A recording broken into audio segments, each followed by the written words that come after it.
¿Por qué una nación como Estados Unidos tiene tanto poder económico, tanto poder político, tanto poder militar sobre todo el mundo? En este video vas a entender las razones, así que presta mucha atención y busca en qué apuntar, porque será de mucha utilidad para ti y comprenderás la razón profética de Estados Unidos.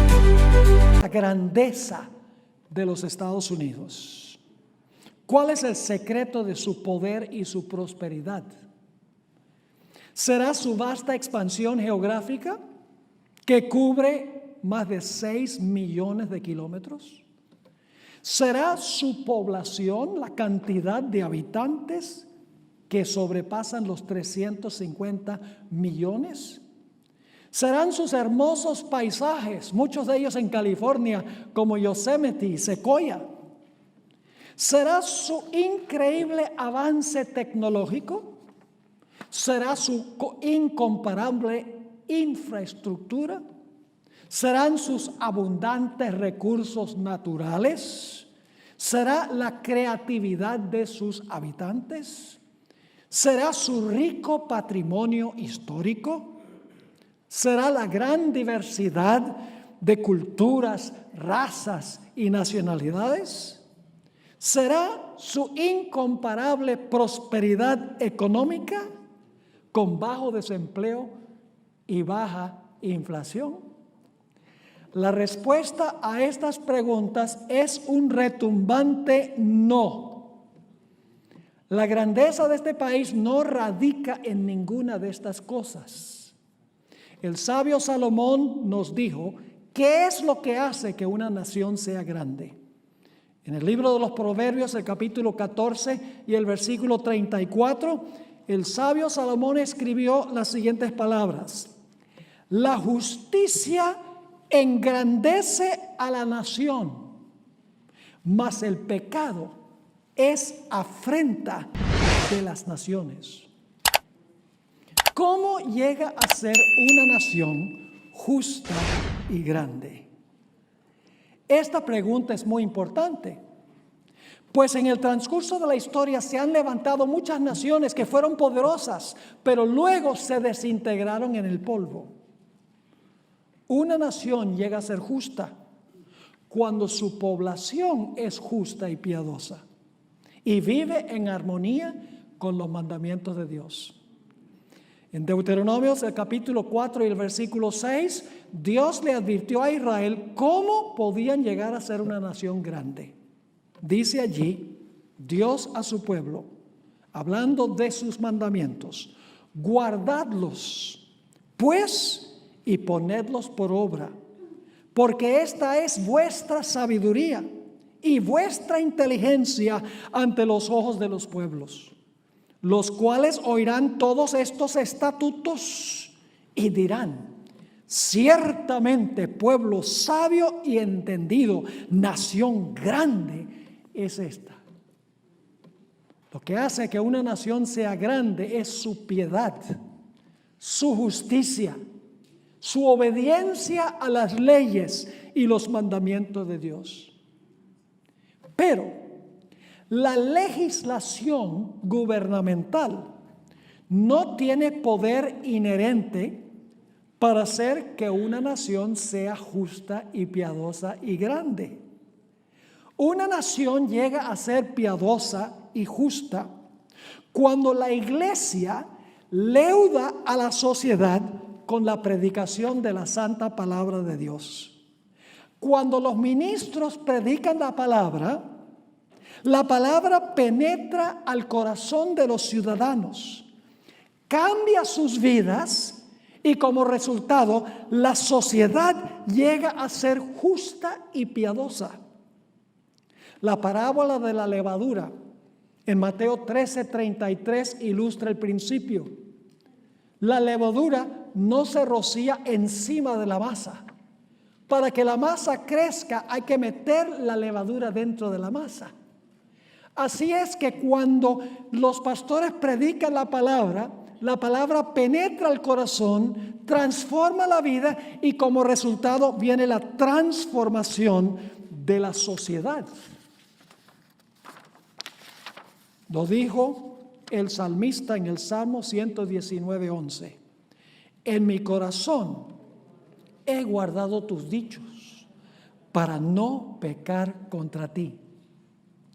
En la década de los 1960, la época de los Beatles y Elvis Presley, etc., comenzó a corroerse la fibra moral de los Estados Unidos. El proceso de degeneración moral se veía patente en la década de los 80 y de los 90. Y por eso varias organizaciones evangélicas, como la Mayoría Moral, fundada por Jerry Falwell, y la Coalición Cristiana, comenzaron a presionar al gobierno para que impusieran leyes que levantaran la moral del país. El periodista Cal Thomas escribió unas palabras muy interesantes. Dijo lo siguiente: si el poder de Dios no nos constriñe desde adentro, entonces el poder del Estado tendrá que hacerlo actuando como representante de Dios. ¿Están de acuerdo con eso? No. Está diciendo que si Dios no transforma la sociedad porque transforma a los cristianos por dentro, entonces el gobierno tiene que imponer leyes que moralice a la sociedad. Aún una lectura somera de las noticias hoy indica que la sociedad de los Estados Unidos está cada día en proceso de desintegración. Se ha vuelto libertina y secular. Tiroteos en las escuelas, conflictos raciales, abuso de los opioides y de las drogas, la corrupción política, el aumento de los desastres naturales, los abusos sexuales, la polémica entre los partidos, los estilos de vida alternativos, la obsesión por acumular bienes materiales. Todo se ve patente en la sociedad actual. Pero la pregunta es, ¿se debe esa desintegración moral al gobierno o tiene otra razón y otra explicación más profunda? Creo, hermanos y hermanas, que el desmoronamiento de la sociedad americana se debe más al fracaso de la iglesia que al fracaso del Estado. El protestantismo, tanto en sus ramas liberales como conservadoras, ha olvidado que la predicación de la palabra de Dios por medio del poder del Espíritu Santo es lo que transforma a la sociedad. Los ministros han fracasado en llamar al pecado por su debido nombre. Ya no llaman a la gente a arrepentirse de sus pecados y apartarse de sus pecados. El protestantismo ha perdido la razón de su existencia. En vez de predicar la palabra de Dios, el protestantismo liberal se ha acomodado a la cultura y a lo que es políticamente correcto. Por el otro lado, los protestantes conservadores enfatizan un evangelio de la prosperidad que alimenta el egoísmo. Pare de sufrir.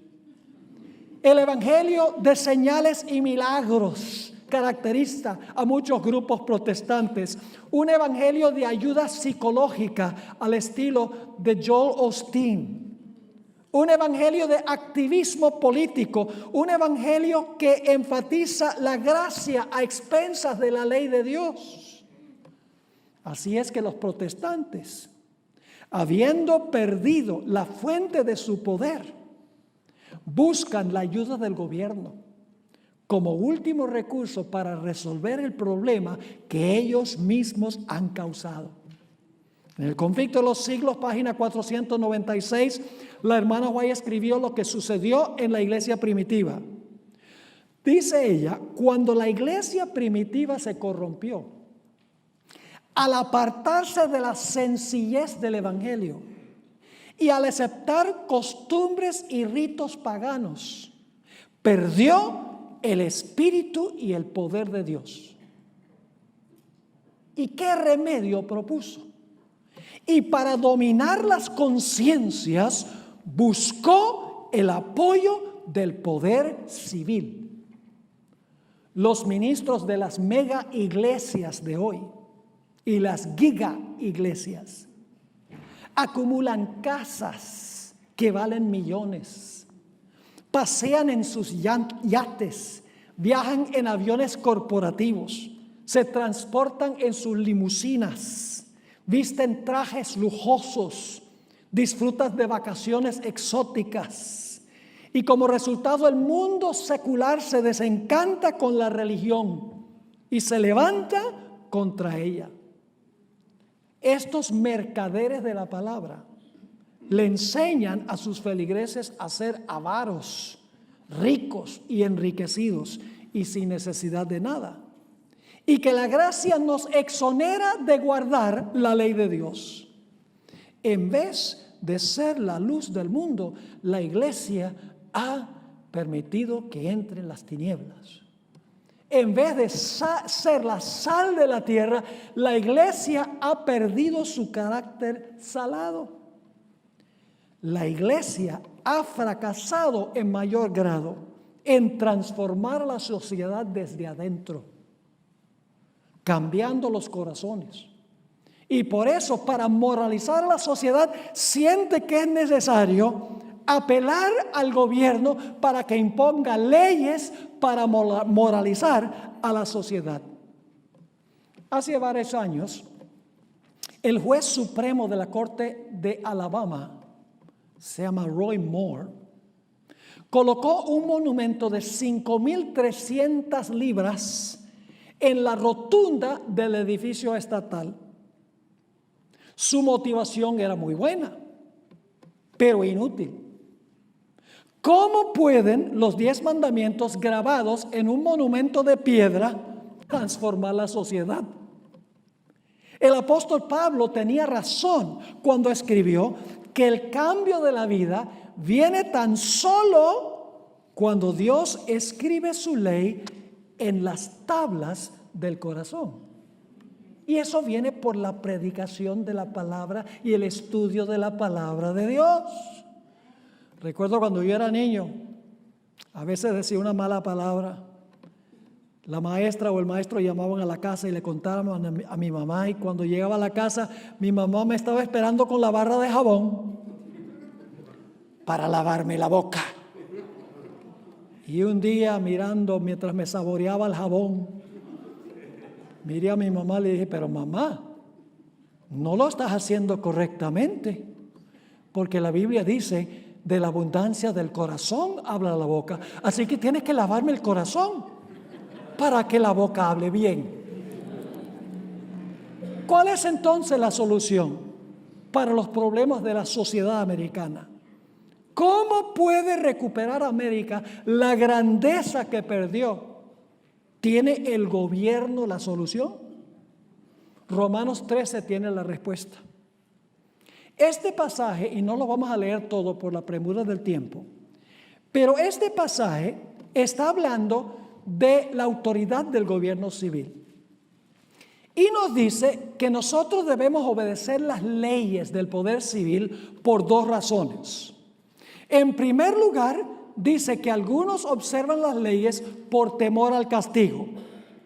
Es decir, manejan conforme al límite de velocidad por temor a que les den un ticket. Por eso obedecen las leyes. Pero el apóstol Pablo dice que hay una segunda motivo, y es por causa de la conciencia. El cristiano no solo obedece las leyes civiles porque tiene miedo de que si no las obedece lo van a castigar, sino las obedece porque es un cristiano, lo hace por su conciencia. En Romanos 13 y el versículo 5 el apóstol Pablo escribió: por lo cual es necesario estarles sujetos al poder civil, no solamente por razón del castigo, que sería desde afuera, pórtate bien porque si no te van a castigar, sino también por causa de la conciencia que te dice que debes hacerlo, porque tienes la ley en el corazón.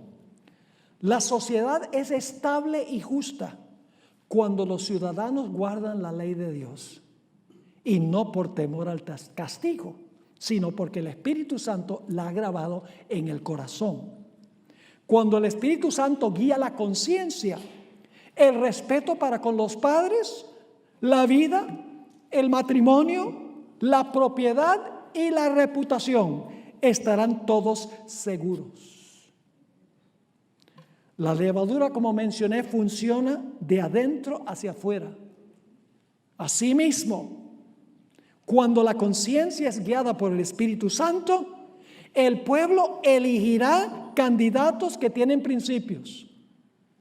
Ahora la pregunta clave es: ¿cómo consideró Jesús, quien es nuestro perfecto ejemplo, la relación que deben sostener los cristianos con el poder civil? La respuesta está en Lucas 17, 20 y 21. Lucas 17, 20 y 21. Los líderes religiosos de la época de Jesús estaban esperando un reino donde Cristo eliminaría, un Mesías eliminaría todos los poderes civiles del mundo para establecer a la nación judía en el ápice de la civilización. Estaban esperando un reino temporal impuesto por la fuerza. Noten Lucas 17, 20 y 21. Preguntado por los fariseos, ¿cuándo había de venir el reino de Dios? Les respondió y dijo.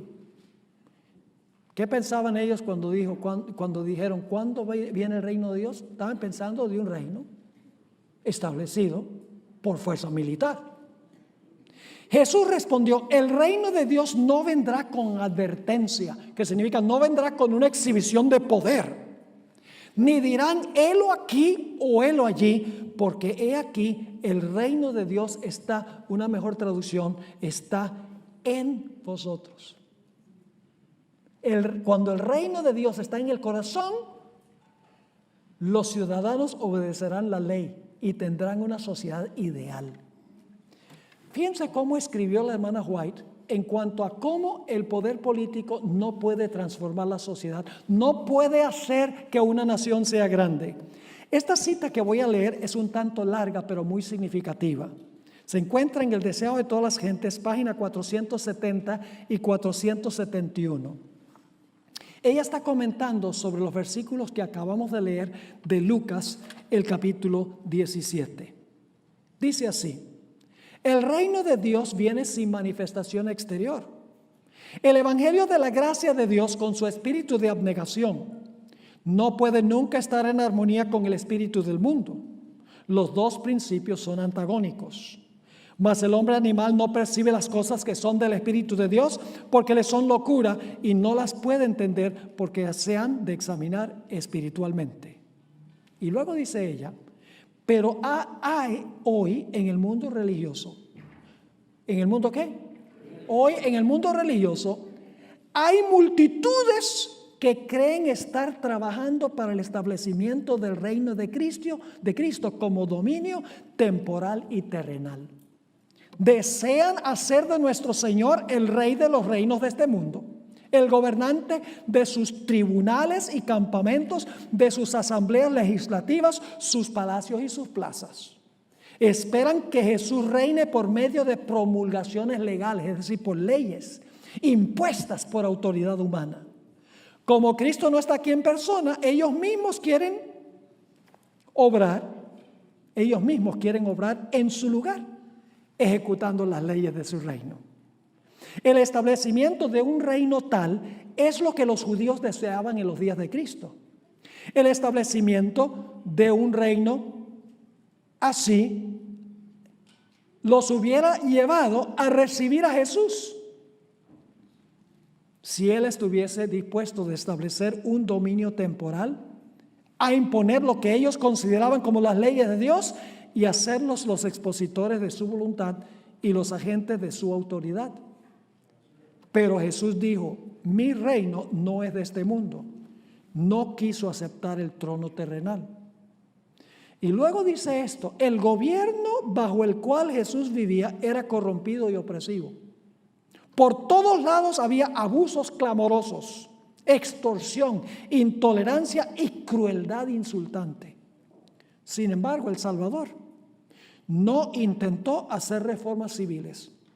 no atacó los abusos nacionales, ni condenó a los enemigos nacionales, no intervino en la autoridad, ni en la administración de los que estaban en el poder. El que era nuestro ejemplo se mantuvo alejado de los gobiernos terrenales. Dice, ¿por qué el Señor se mantuvo alejado de los gobiernos terrenales? ¿Acaso ellos no podían ayudar a establecer una sociedad ideal? Fíjense lo que sigue diciendo. El que era nuestro ejemplo se mantuvo alejado de los gobiernos terrenales, no porque fuese indiferente a los males de los hombres, sino porque el remedio no consistía en medidas simplemente humanas y externas. Para ser eficiente, la cura debía alcanzar a los hombres individualmente y debía regenerar el corazón. No por las decisiones de los tribunales o los consejos o asambleas legislativas, ni por el patrocinio de los grandes del mundo ha de establecerse el reino de Cristo, sino por la implantación de la naturaleza de Cristo en la humanidad por medio de la obra del Espíritu Santo. Una sociedad no cambia por leyes de afuera, sino porque la predicación de la palabra y estudio de la palabra implanta las leyes de Dios en el corazón y los ciudadanos obedecen la ley de Dios por amor y la sociedad se vuelve grande. Hay una historia del Antiguo Testamento que sirve para ilustrar el futuro de los Estados Unidos.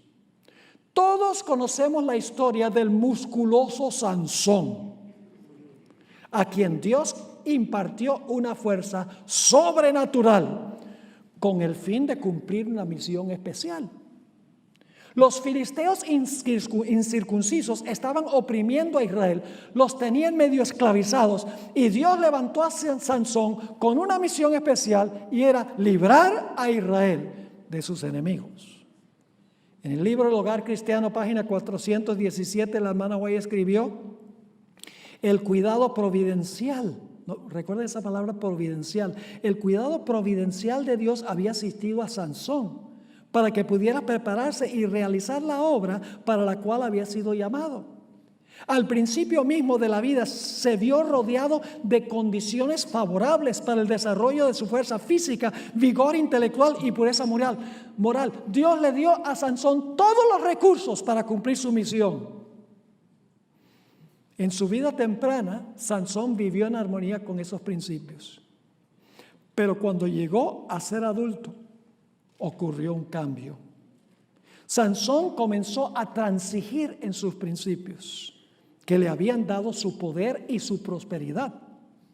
Una mujer ramera, persistente con el nombre de Dalila, cuyo nombre significa la consumidora, lo sedujo a tener una relación ilegítima con ella y hechizado, abandonó su secreto. Ella le cortó el cabello y esto lo llevó a la apostasía y a la ruina. En el libro Patriarcas y Profetas, página 606, la hermana White escribió: precisamente cuando llegaba a edad viril, cuando debía cumplir su misión divina, el momento en que más fiel a Dios debe haber sido, Sansón se vinculó con los enemigos de Israel. En el libro El Hogar Cristiano, página 417, ella añadió: pero bajo la influencia de amistades y relaciones impías, abandonó aquella confianza en Dios, que es la única seguridad del hombre, y fue arrebatado por la marea del mal. Y alguno me dirá: ¿cómo ilustra esta historia la historia de los Estados Unidos? Así como Sansón, Dios levantó a este país con el fin de librar a su pueblo que había sido oprimido durante 1260 años de cautiverio bajo el poder papal. Dios le concedió a este país toda bendición, todos los recursos necesarios para llegar a ser la nación más poderosa y más grande del mundo.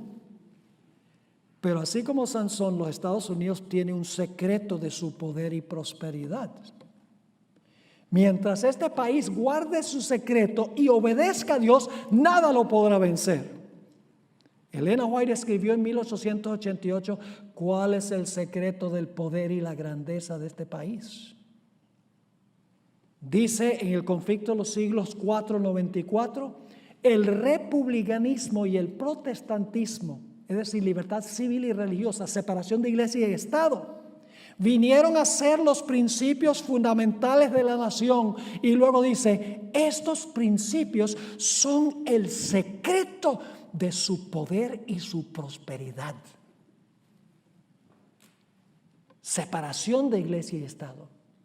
La iglesia leudando la sociedad con la palabra para que haya una sociedad pía. Y el Estado manteniendo el orden para aquellas personas que no quieren obedecer la ley, para proteger la propiedad, el matrimonio, etc. Estos dos principios se hallan encerrados en la primera enmienda a la Constitución de los Estados Unidos, que dice así: el Congreso no hará ninguna ley, el Congreso redacta las leyes, el Congreso no hará ninguna ley con respecto a establecer religión, ni que prohíbe la libre práctica de la religión, ni que coarte la libertad de expresión, ni la libertad de la prensa, o el derecho que tiene el pueblo de reunirse pacíficamente y de pedirle al gobierno que les haga justicia. Dos diferentes responsabilidades de la primera enmienda. No puede establecer religión ni prohibir que la gente practique su religión, y garantiza derechos civiles también, como la libertad de expresión, libertad de prensa, la libertad de reunirse pacíficamente y pedirle al gobierno que se les haga justicia cuando alguien obra injustamente. Así como Sansón, los Estados Unidos repudiará el secreto de su poder y prosperidad. Esto lo hará al permitir que una ramera espiritual, la iglesia romana apóstata, la seduzca a contraer una relación ilícita entre la iglesia y el Estado. El resultado será que la ramera resoluta llevará al país a repudiar el secreto de su grandeza y su prosperidad, y la apostasía nacional llevará a la ruina nacional. En el libro Eventos de los Últimos Días, página 137, la hermana White escribió: el Estado pondrá bajo su cuidado y protección los principios católicos romanos. A esta apostasía nacional le seguirá rápidamente la ruina nacional. La profecía nos indica que las iglesias protestantes no solo persuadirán al poder civil que imponga leyes legítimas, sino que también convencerán al poder civil que imponga leyes que violan la conciencia. La nación de los Estados Unidos es diferente que cualquier nación en el mundo. Los historiadores se refieren a los Estados Unidos, al estatus de los Estados Unidos, con la palabra excepcionalismo. ¿Qué hace que los Estados Unidos sea excepcional? Voy a leer una definición que da Ian Terrell. El artículo es What Exactly is American Exceptionalism?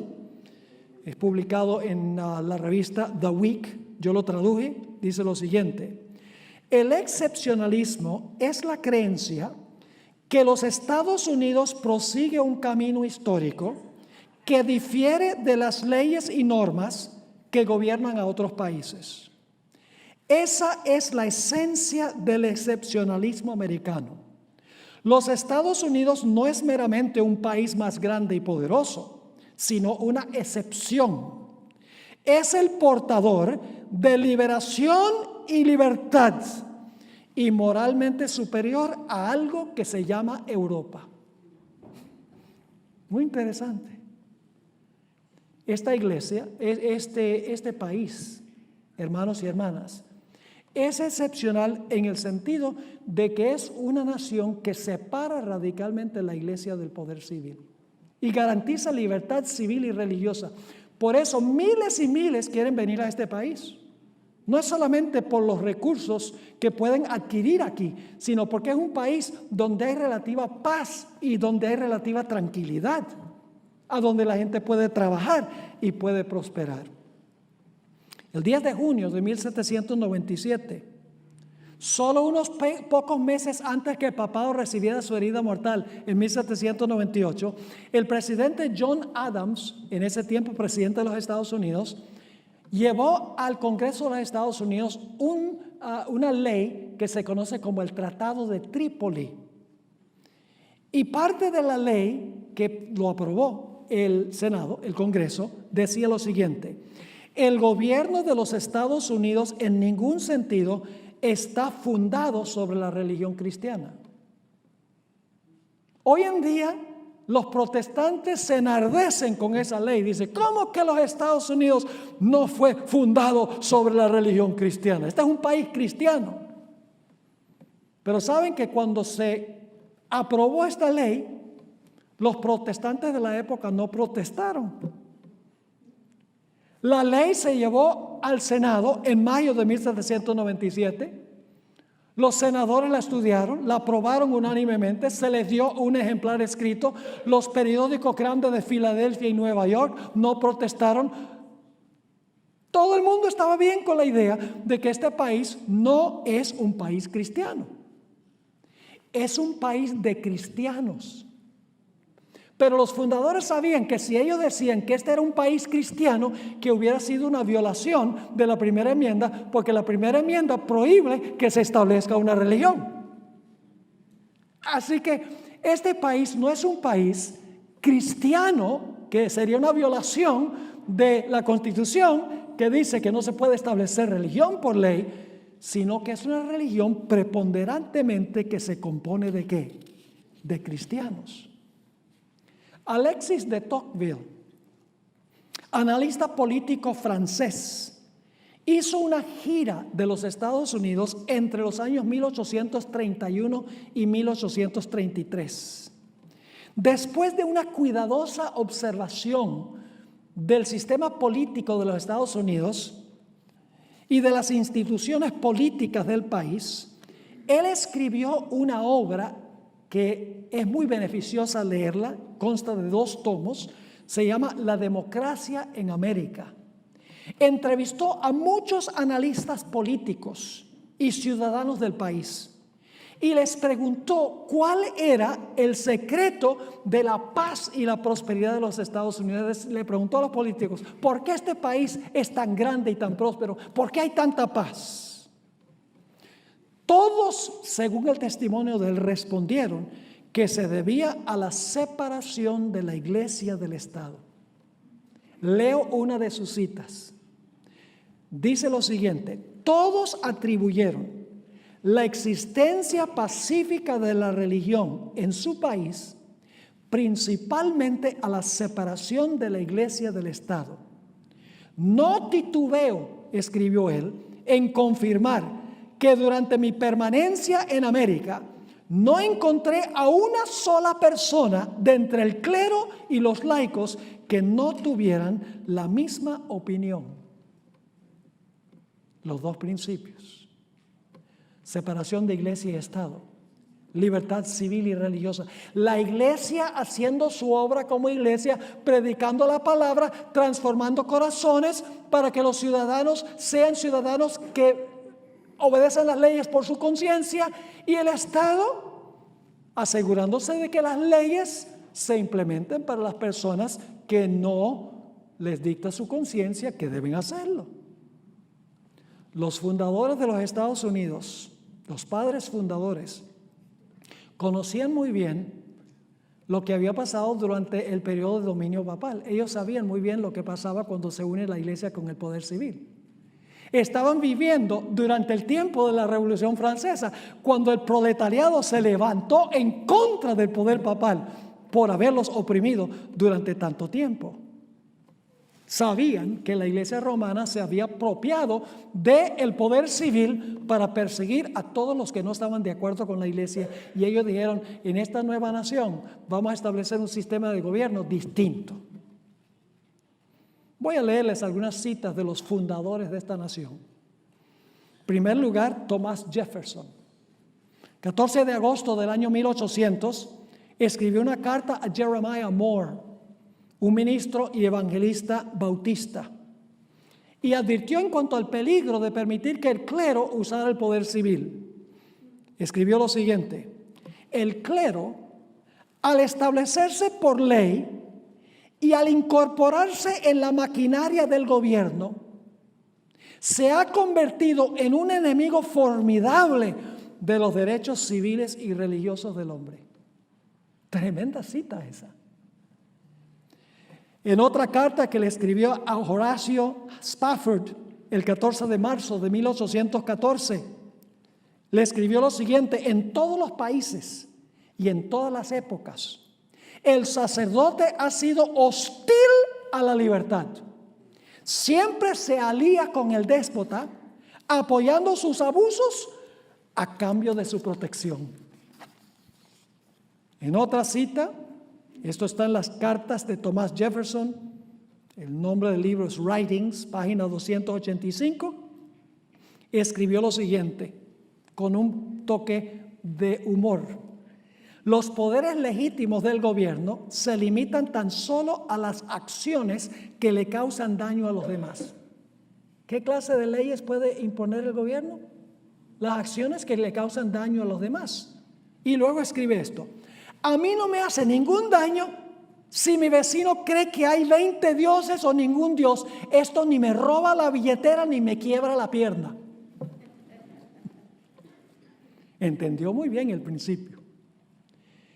En su libro Notes on Virginia, Notas sobre Virginia, página 1782, escribió: solo el error necesita el apoyo del Estado. La verdad puede sostenerse por sí misma. En el monumento a Jefferson en Washington, D.C. aparecen estas palabras. Yo las anoté con mi propia mano. Podría haber ido a Google, pero fue emocionante estar ahí. He estado varias veces. Aquí esculpido en el mármol, allí en el monumento a Jefferson, aparecen estas palabras: el omnipotente Dios creó a la mente humana libre. Todo intento de influenciarla por medio de castigos o cargas temporales es desviarse del plan del santo autor de nuestra religión. Ninguna persona se verá obligada a frecuentar o a apoyar ningún ministerio oculto religioso, ni sufrirá por causa de sus opiniones o creencias en materia de religión, sino que todos tendrán la libertad de profesar y defender por la argumentación sus propias opiniones en materia de religión. James Madison, otro de los fundadores, le escribió una carta a Alexander von Humboldt, un geólogo y naturalista y explorador prusiano. La carta está fechada 6 de diciembre del año 1813. Dijo lo siguiente, escribió lo siguiente: creo que la historia no nos aporta ni un solo ejemplo, fíjense, la historia no nos aporta ni un solo ejemplo en que un pueblo dominado por un sacerdocio disfrute de un gobierno civil libre. En otra cita, expresó lo que los Estados Unidos le estaba enseñando a las demás naciones de la época. Escribió lo siguiente: le estamos enseñando al mundo la gran verdad, que los gobiernos pueden existir mejor sin reyes y nobles que con ellos. El mérito se duplica por la otra lección que nos enseña, y es que la religión florece con mayor pureza sin la ayuda del gobierno que con su ayuda. ¿Qué dijo Benjamin Franklin? Era un individuo muy creativo, un hombre muy inteligente, inventor, y tenía también un toque de humor. Escribió lo siguiente: cuando una religión es buena, creo que se apoyará a sí misma. Y cuando no se apoya a sí misma, y Dios no se encarga de apoyarla, sino que los que la profesan se ven obligados a buscar la ayuda de los poderes civiles para apoyarla, es señal, creo yo, que es una religión mala. Elena White concordó. En el Conflicto de los Siglos, página 495, Dicho sea de paso, la hermana White nació solo 29 años después de la herida mortal. Escribió esto. Los fundadores de la nación, citas que acabamos de leer, los fundadores de la nación procuraron con acierto que la iglesia no pudiera hacer uso del poder civil, con los consabidos e inevitables resultados, la intolerancia y la persecución. También escribió en la página 342, la unión de la iglesia con el Estado, por pequeño que sea el grado, puede en apariencia acercar el mundo a la iglesia, cuando en realidad acerca a la iglesia al mundo. En Apocalipsis 13, el versículo 1 al 8, se encuentra la historia del papado durante los 1260 años, o los 42 meses. La lóbrega historia de Europa. Los versículos 9 y 10 nos dicen que ese sistema, cuando terminaron los 1260 años, recibió una herida mortal. Se le volcó en contra el poder civil, el poder del Estado. Pero Apocalipsis 13 y el versículo 3 dice que su herida mortal será sanada. Ahora surge la pregunta, ¿cómo se va a sanar la herida de esa primera bestia de Apocalipsis 13 que representa el papado? ¿Cómo se va a sanar la herida? La respuesta es que se levanta en Apocalipsis 13 una segunda bestia de la tierra y todo lo que hace es para restaurarle el poder a la primera bestia y sanarle la herida. Yo no sé si ustedes se han fijado en Apocalipsis 13, 11 al 18, donde se habla de esta bestia, dice que ejerce la autoridad de la primera bestia. Obliga a todos a adorar a la primera bestia. Todo lo que hace, lo hace en presencia de la primera bestia. Manda hacer una imagen de la primera bestia. Impone la marca de la primera bestia. Es decir, el destino de esta nación que representa a los Estados Unidos es que las iglesias a través del poder civil van a devolverle el poder al papado. Ahora ustedes dicen, ¿y dónde está Trump? Tuvimos que estudiar toda esta historia para poder entender lo que voy a compartir ahora con ustedes. Algunos comentaristas perspicaces han revelado que la mayoría de los asesores políticos de Donald Trump estudiaron en instituciones jesuitas. Aunque esto es cierto, que un gran número de sus asesores y consejeros estudiaron en instituciones jesuitas y algunos son jesuitas, Trump y el Papa no podrían ser diferentes uno del otro, más de lo que son. El presidente es capitalista, rajado, mientras que el Papa es socialista y globalista. Trump es nacionalista, America First, mientras que el Papa es globalista, queriendo un nuevo orden mundial.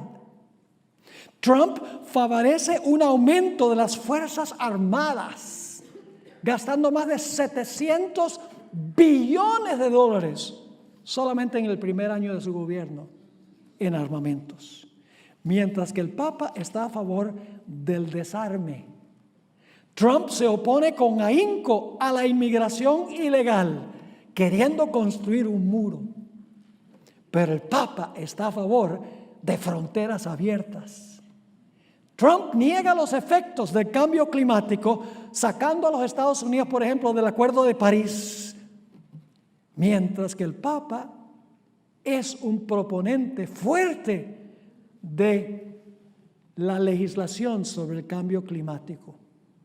El Papa está a favor de redistribuir la riqueza de los países ricos a los países pobres, mientras que Trump dice, conservemos el dinero aquí.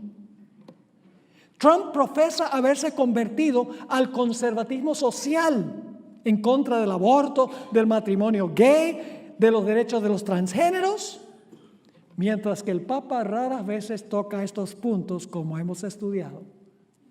Así que las diferencias entre el Papa y Trump parecen ser tan profundas y amplias como el Gran Cañón. Entonces ustedes dicen, pero pastor, entonces, ¿dónde cuadra Trump en todo esto? Si está tan opuesto al papado. Él no puede proponer legislación que beneficie al papado y que lo restaure al poder. Aquí es que debemos tomar en cuenta otro factor. Y ese factor es los protestantes. Hermanos y hermanas, a veces nosotros pensamos, vemos al papado y decimos, la ley dominical viene allí del papado. Pero ¿saben quiénes son los que van a instigar al gobierno para que imponga la ley en cuanto al domingo, el domingo que estableció el papado como día de reposo? Son los protestantes los que van a imponer el domingo en honor al poder papal. Ahora comparto algunas citas interesantes, datos interesantes. El 89% de los evangélicos en los Estados Unidos votaron por Donald Trump. El 89%. Trump durante la campaña prometió abolir la enmienda Johnson de 1954. Es una ley que se estableció en el Congreso en 1954 que le prohíbe a entidades sin fines de lucro que se metan en la política, que apoyen candidatos o partidos políticos. Una entidad sin fines de lucro, por ejemplo, si Secrets and Seals dijera nosotros apoyamos a Trump, podría perder su estatus de sin fines de lucro y tendría que pagar taxes. Así que Trump prometió a las iglesias protestantes, yo voy a eliminar la enmienda Johnson. Pues no la pudo eliminar porque es una ley y por declaración ejecutiva no se puede eliminar una ley. En ese caso sería entonces un dictador o sería un monarca. Pero tiene que funcionar dentro de un gobierno constitucional. Así que lo que él hizo fue decirle al Internal Revenue Service, al servicio de Ministerio de Hacienda, le dijo, cuando se metan a la política, no los castiguen, déjenlos tranquilos. Es decir, de todas maneras, sobrepasa la ley. Trump mudó la embajada de los Estados Unidos en Israel de Tel Aviv a Jerusalén. Y usted dice, ¿qué tiene eso que ver con los protestantes? Escuchen, los protestantes tienen este panorama de eventos finales, de que todos los eventos finales se van a realizar en Israel. Este presidente es amante de los judíos, primordialmente por lo que los evangélicos le están diciendo a él, los asesores que le están diciendo a él. Con ese panorama escatológico que ellos tienen de que se va a reconstruir el templo de Jerusalén y ahí se va a sentar un personaje bien malévolo que es el anticristo, va a construir una estatua bien grandota y va a mandar a todos a adorar la estatua y les va a poner un tatuaje en la mano derecha o en la frente. Por eso ellos influyeron sobre Trump para que mudara la embajada a Jerusalén. Tiene muchos asesores evangélicos en la Casa Blanca. Inclusive estableció una oficina en la Casa Blanca que se llama Iniciativa de la Fe y la Oportunidad de la Casa Blanca. Una de sus asesoras principales se llama Paula White, seguida por millones de personas. Y cuando esta orden ejecutiva para establecer esta organización se estableció, hizo el siguiente comentario: esta orden ejecutiva es histórica, pues fortalece la relación, escuchen, fortalece la relación entre la fe y el gobierno de los Estados Unidos, que resultará en un sinnúmero de vidas transformadas. ¿Desde cuándo la unión de las religiones con el poder civil transforma vidas? Trump también ha jugado un papel en la elección de jueces a la Corte Suprema. 2.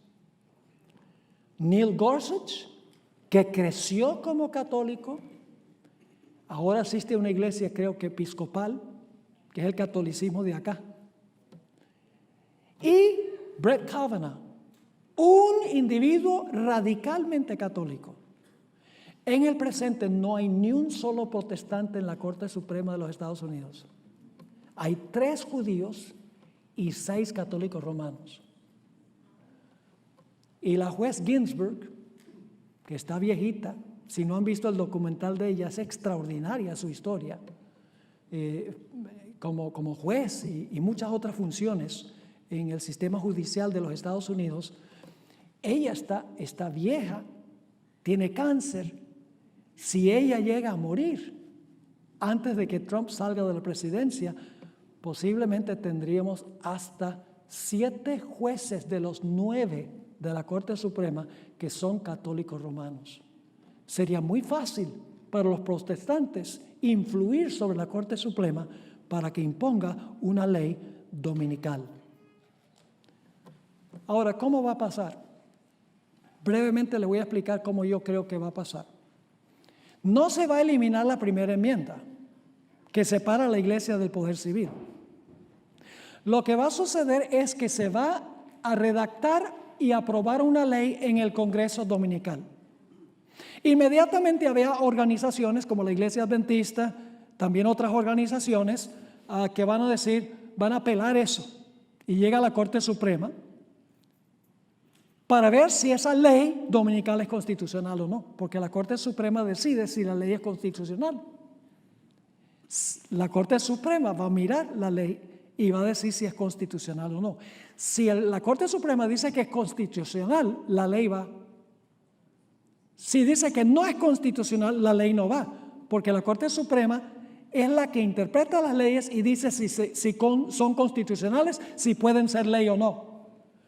Lo que va a suceder es que la Corte Suprema, obviamente una ley dominical es inconstitucional, porque es establecer religión. Y una ley antisabática es inconstitucional, porque la Constitución garantiza que la gente puede practicar su religión libremente. Pero lo que va a suceder es que la Corte Suprema va a declarar que leyes inconstitucionales son constitucionales. Y allí nuestra última apelación quedará en las manos de Dios. ¿Qué va a pasar con Trump? No sabemos. Pero les digo que estamos en un tiempo cuando tenemos la oportunidad de compartir este mensaje. Pero viene el tiempo cuando no podremos hacerlo. Tenemos un paréntesis ahora para hacer lo que Dios quiere que nosotros hagamos. Signs of the Times, julio 4, 1899, la hermana White escribió lo siguiente: los Estados Unidos es la nación más grande y favorecida de la tierra. Una providencia misericordiosa ha escudado a esta nación y ha derramado sobre ella las más ricas bendiciones. Aquí los perseguidos y oprimidos han hallado refugio. Aquí se ha enseñado la fe cristiana en su pureza. Este pueblo ha recibido gran luz y misericordia sin par. Pero estos dones celestiales los ha repagado con ingratitud y olvido hacia Dios. El infinito guarda un registro de las naciones y la culpa de ellas es proporcional a la luz que han recibido. Un registro temible se encuentra en el cielo contra nuestra nación, pero el crimen que colmará la medida de su iniquidad será cuando invalide la ley de Dios.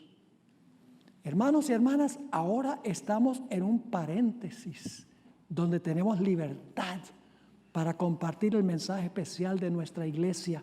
Aprovechemos la oportunidad que tenemos ahora para proclamar este mensaje. Estudiemos, oremos y testifiquemos en cuanto al gran mensaje que Dios nos ha encomendado como iglesia. Así hemos concluido esta serie. Gracias por venir. El Señor les bendiga. Nos veremos, si no aquí, nos veremos en el cielo.